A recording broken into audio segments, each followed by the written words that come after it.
El sello oculto. Cuando una sonrisa es una trampa. Una mañana, hacia principios de febrero de 1848, me senté tranquilamente en mi habitación del ático, trabajando duro en mi tragedia de Ulrich von Hutten, cuando de pronto se precipitó a mí un amigo sin aliento en la habitación, exclamando: ¿Qué hago aquí sentado? No sé lo que ha sucedido. Dejé mi pluma hormiga, que era el fin de Ulrich von Hutten. Nunca me tocó otra vez el manuscrito. Bajé las escaleras hacia la calle, hacia la tienda de la esquina, donde tenía por costumbre reunirme con otros estudiantes después de comer. Aunque todavía era de mañana, el mercado estaba ya abarrotado con los jóvenes que hablaban con entusiasmo. No hubo gritos ni ruidos, solo agitada conversación. ¿Qué queremos que haya? Esto probablemente nadie lo sabía, pero desde que los franceses habían expulsado a Luis Felipe y se proclamó la República, por supuesto, algo tiene que ocurrir aquí también. Algunos de los estudiantes lo habían llevado a lo largo de sus espadas, como si fuera necesario para hacer un ataque o para defenderse. Nos estaba dominando un sentimiento vago, como si de un brote de grandes fuerzas elementales comenzase, como si un terremoto inminente se había sentido el primer choque, y como instintivamente hacinados. Así anduve errante por numerosas bandas, la de Nike, donde nuestra inquietud, sin embargo, no había sufrido mucho para quedarse con nosotros, y luego a las estaciones con otro placer, donde establé en conversación con todo tipo de extraños, para encontrar en ellos la misma confusión. Atónito, expectante y en el estado de la mente, y luego di vuelta a la plaza del mercado para ver qué podría estar pasando allí, y luego de nuevo en otro lugar, sin objetivo y sin fin, hasta que acabamos al filo de la noche con el cansancio que nos obligó a encontrar el camino a casa. A la mañana siguiente estaban las habituales conferencias a las que asistíamos. ¿Pero cómo? ¿Sin provecho? La voz del profesor sonaba como un zumbido monótono que viene de lejos. Lo que tenía que decir no parece preocuparnos a todos. La pluma que debería haber tomado notas se mantuvo inactiva. Por fin cerramos nuestras carteras con un suspiro que se fue, impulsado por un sentimiento que ahora tenía algo más importante que hacer: dedicarnos a los asuntos de la patria. Y esto lo hicimos mediante la búsqueda de nuevo y lo antes posible de la compañía de nuestros amigos, para discutir lo que había sucedido y lo que estaba por venir. En estas conversaciones, excitados como estábamos todos, ciertas ideas y consignas se trasladaron a la superficie, que se trasladó a su vez más o menos a los sentimientos de la gente. Ahora había llegado el día en Alemania para el establecimiento de la unidad alemana y la fundación de un gran nacional imperio alemán de gran alcance. Primero, en la línea de la convocatoria de un Parlamento Nacional; a continuación, las demandas de los derechos civiles y las libertades: la libertad de expresión, libertad de prensa, el derecho a libre reunión, igualdad ante la ley, una representación libremente elegida del pueblo con el poder legislativo, la responsabilidad de los ministros, el autogobierno de los municipios, el derecho del pueblo a portar armas, la formación de una guardia civil con los funcionarios electivos, etc. En fin, lo que se llamó una constitucional forma de gobierno sobre una base democrática amplia. Las ideas republicanas se dieron al principio solo con expresión moderada, pero la palabra democracia fue pronto en todas las bocas, y también muchos pensaron que era una cosa natural, el que si los príncipes debían tratar de ocultar a la persona los derechos y libertades exigidos, la fuerza tomaría el lugar de la petición simple.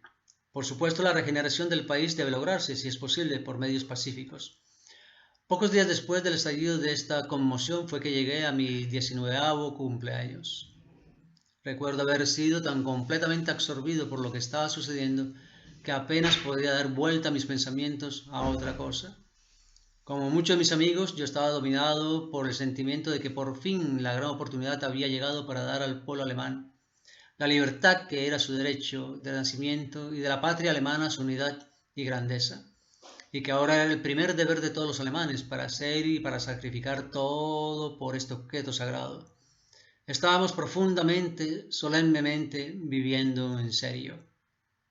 Allí, los estudiantes de la universidad fuimos los primeros a atacar al emperador de Austria con el grito por la libertad y los derechos de los ciudadanos. La sangre corrió en las calles y la caída del príncipe Metternich fue el resultado.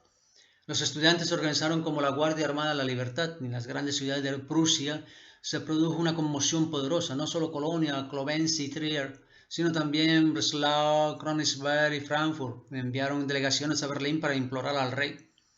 En la capital prusiana la masa surgió en las calles y todo el mundo miró sobre estos eventos de gran importancia. Los grupos revolucionarios en toda Europa fueron transnacionales y se intercomunicaban. Era la tesis de Metternich. París fue la luz de la revolución y la Francia de 1848 había tenido en 50 años muchos gobiernos fáciles de derrocar. Así que tras la caída de París y la indicación de Luis Felipe, los gobernantes europeos se asustaron tremendamente.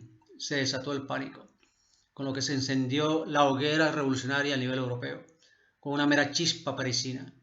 Daba la sensación de un trasvase de generaciones o un cambio intergeneracional.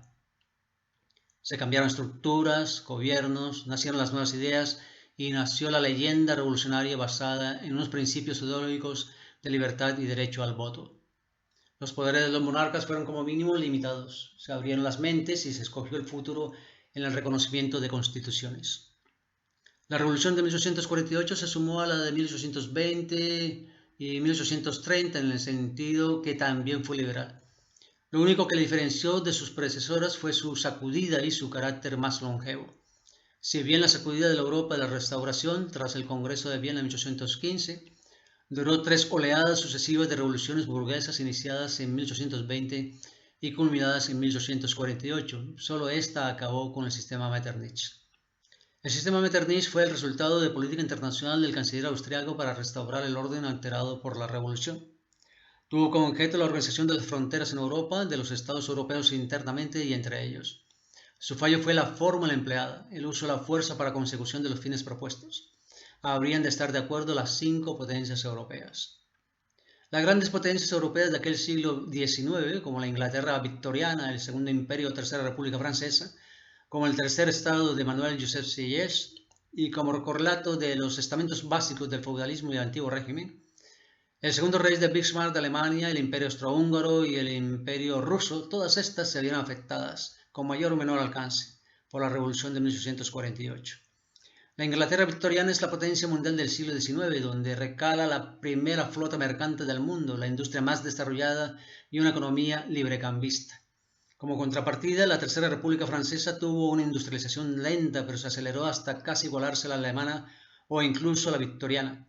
En la Alemania de Bismarck, el canciller del Kaiser Guillermo I se antepone la razón de Estado y su expansión comercial ocupa mercados británicos y franceses por su potente producción industrial. En el Imperio Austrohúngaro, pese a su incipiente industrialización, Francisco José I anclaba el absolutismo, creando descontento entre las naciones que lo componían: hermanos, magiares, serbios, croatas, eslovenos, polacos, checos, romanos, pero también quemaba sus fuerzas enfrentándose con Rusia y el Imperio Otomano por el control de los Balcanes. El Imperio Ruso, por su parte, era una sociedad atrasada, feudal, con un monarca autocrático y una economía agraria que colocaba en manos de Francia, Bélgica y Alemania su industrialización y enfrascado en una lucha territorial contra el Imperio Austrohúngaro, Otomano y japonés. La invasión de Bosnia-Herzegovina por parte del Imperio Austrohúngaro inicia las guerras balcánicas, antesala de la Primera Guerra Mundial.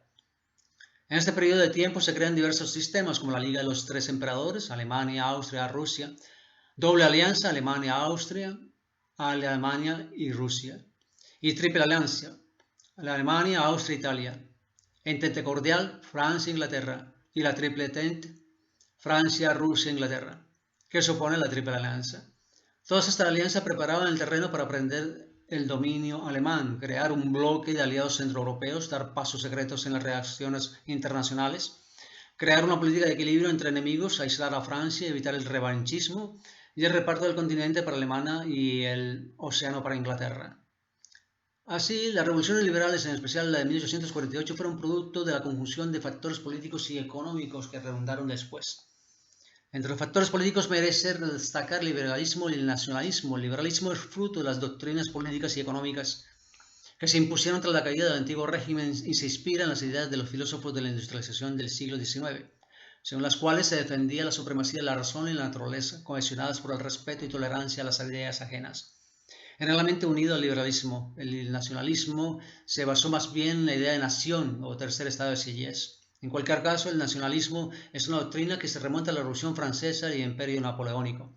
Y es una doctrina con raigambre en la Revolución Francesa, porque además de ser un conflicto social y político, se inició como autoproclamación del tercer estado de Sieyès como Asamblea Nacional en 1789, alumbrando la burguesía y las masas populares como fuerza política y dominante en el país vecino.